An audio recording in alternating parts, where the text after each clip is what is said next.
This is the cell tower on top of the Westgate's parking garage. And you hear how strong it's shooting me in the back of the head.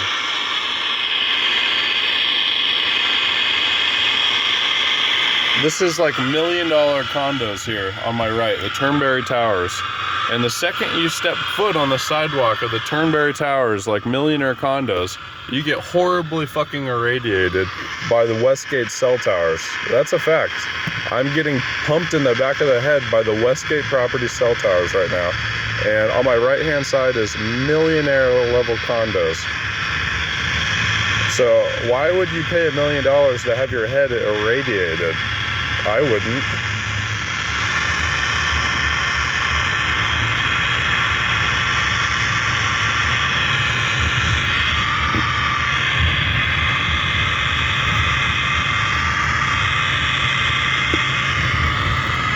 And the Desert Inn has some serious weaponized panels right underneath the bridge also, the monorail bridge.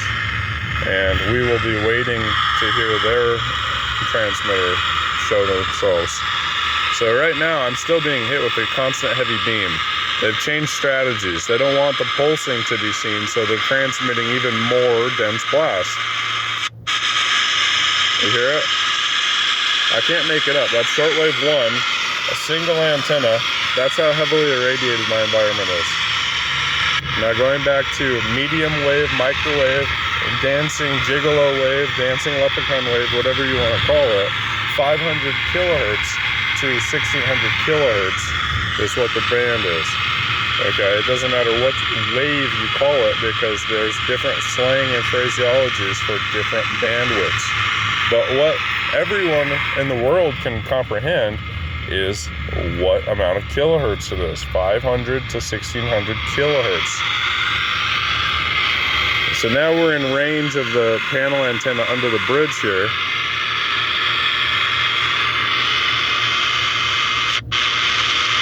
And you hear how much it's transmitting. And it's polarized.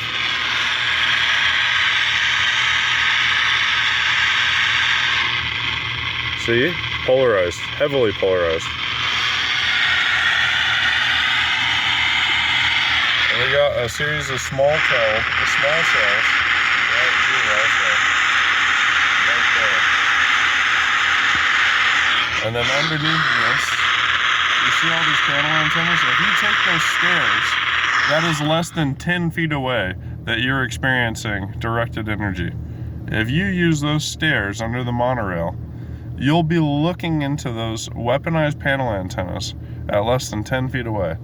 So if you have the wrong timing and somebody like me is over here getting assaulted by radio waves and you step in front of that beam, you could get temporary or permanent Havana syndrome from that. I'm sure of it. And with how regularly people are assaulted with this frequency assaults and health deterioration remotely by our deep state, the same people that lied to us about COVID and are still lying to us about COVID, but locked us down still. So we never found out the real story about COVID, but our asses definitely got told we can't leave the country for 2 years.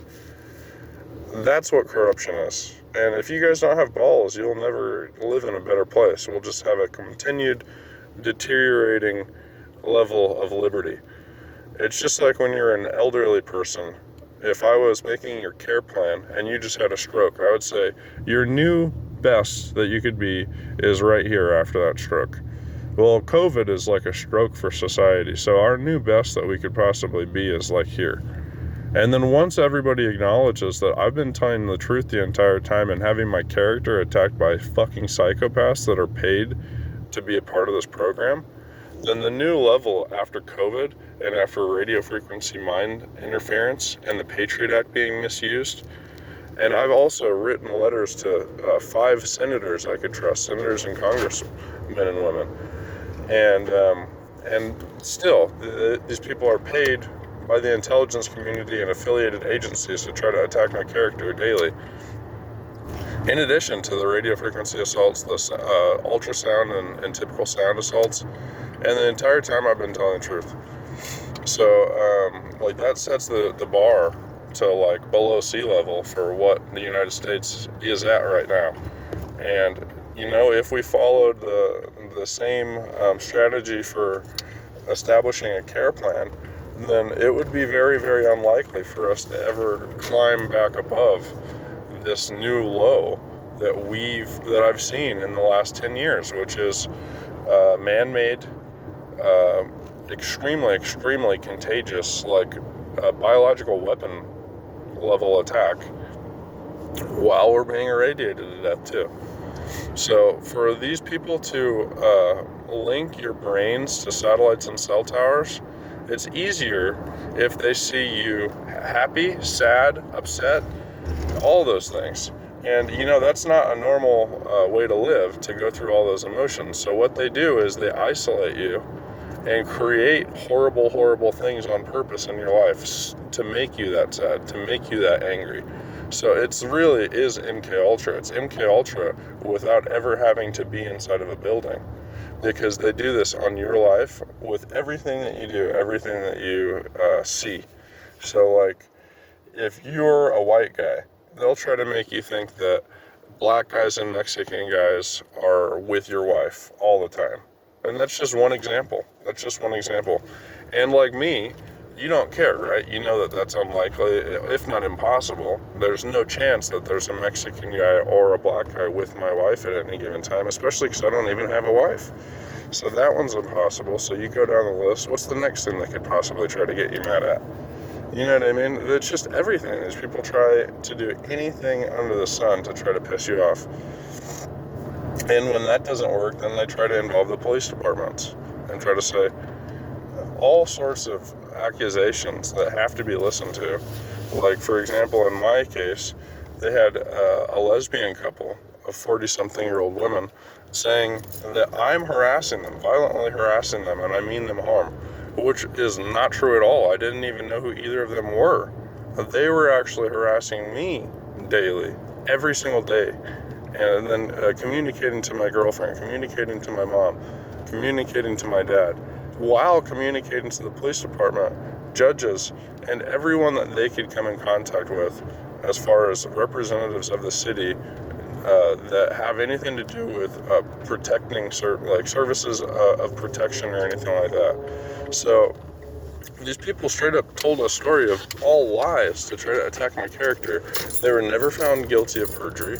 They were never even investigated for it. And the entire time, they've been attacking my health, like deliberately irradiating my environment to the point where I could go in court and on a Bible put my hand and say that this woman is deliberately poisoning me daily, deliberately poisoning my environment, and has done so to my mother, to my father, to my grandmother, and my dad still doesn't understand it. So think about the psychological torment I've been going through, that my family is being physically harmed, poisoned, by this psychotic woman named Lori Ferris that lives at 1818 Ottawa Drive. And before I even finish saying her name, she's pulsing the theme at me that says, oh, the only reason I'm doing this is because there's a whole counterculture that enables me to do this, that says that this is the right thing for me to do, and then pays me to do it. Well, Lori, if that's what you need for justification, I'm sure the judge sentencing you will just completely change her opinion then, right?